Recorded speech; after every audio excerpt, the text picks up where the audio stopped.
Yes, I know I'm late and I'm very, very sorry, but family commitments prevailed, couldn't quite make it. But in the spirit of entente cordiale and also yesterday's World Cup victory, I think it's time for...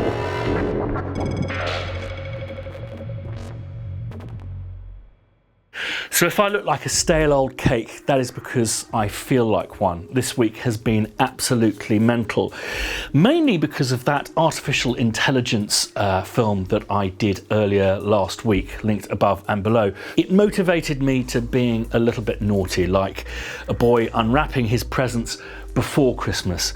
And I suddenly really wanted to demonstrate to you guys why I've been making this investment, not only, you know, financially with all of this equipment, but also with my time. I really am only going to hint at the kind of the end goal here. But for me, I just wanted to make some music out of this stuff. I wanted to make music differently.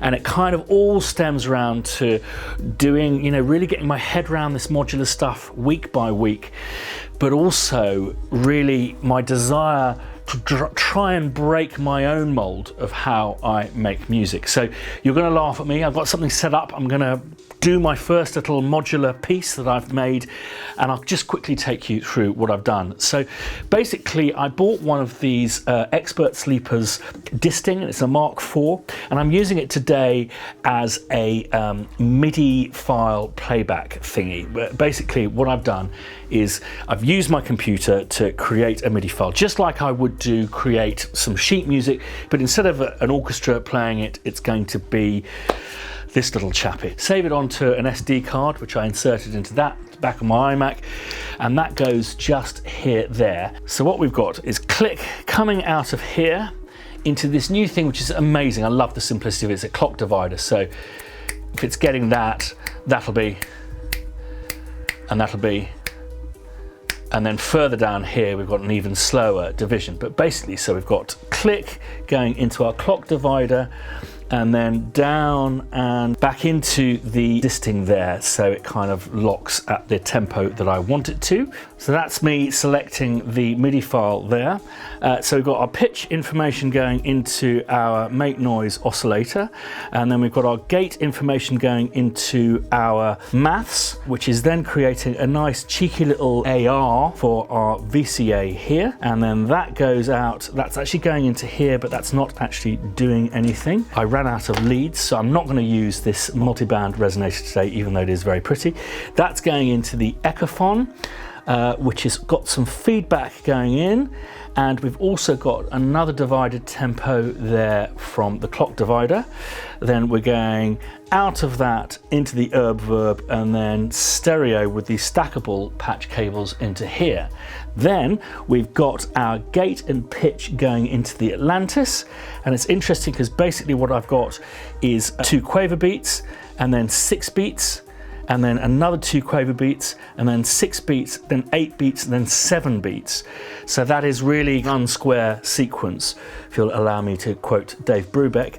And then basically I've also got an LFO running out of here and into the CV of the Erica's filter, and it's on a really slow, as you can see, really slow kind of ramp. So the Atlantis, which is kind of doing answering phrases, slowly ramping up and down and into oblivion.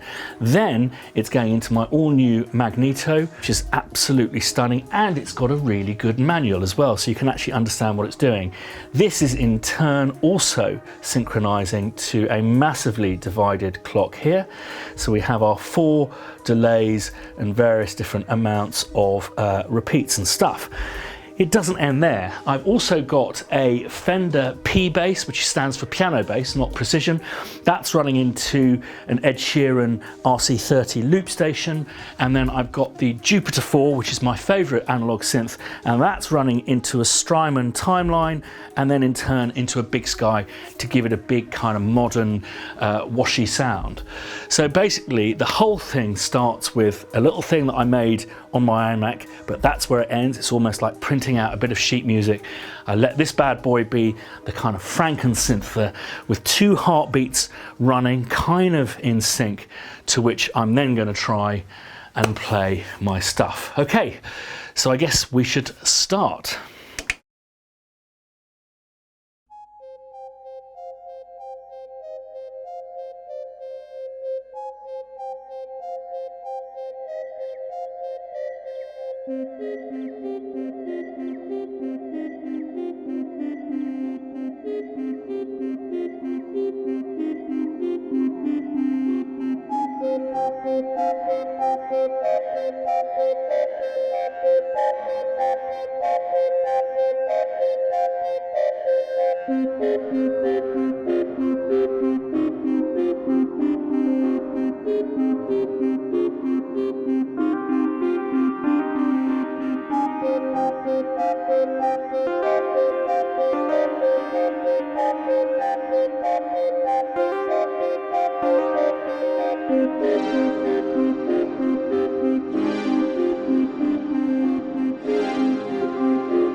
Little seagull at the end there.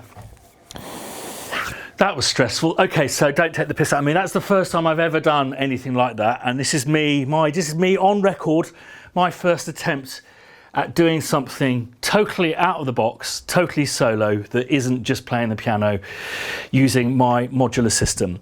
Sandy's got some stuff for us to look at today, which is absolutely fascinating, and thanks always for his contributions. Hi Christian, it sounds like you're dipping your toes into the world of indeterminacy, or generative music, which is a sort of a favourite area of mine in composition. I think a good starting point for these sorts of patches would be to check out Todd Barton's Krell patch, which is inspired by Lewis and Bebe Barron's score for Forbidden Planet. It's a sort of self-generating system where it's making clever use of what we call sample and hold, or random voltage generators, some clever use of feedback to basically make a system that could indefinitely play itself forever, choosing at random different pitches, different note lengths, and so on. It's a great starting point for investigating how you can do these sorts of things. There is a risk of using those sorts of systems that it will all end up sounding like music from Forbidden Planet. If you treat generative music, or at least random number-based generative systems like that, instead of using them completely as a standalone system like you might use tone rows in serial music, I think it becomes much more musically rewarding when you treat that as just another compositional paint in your palette, if you like.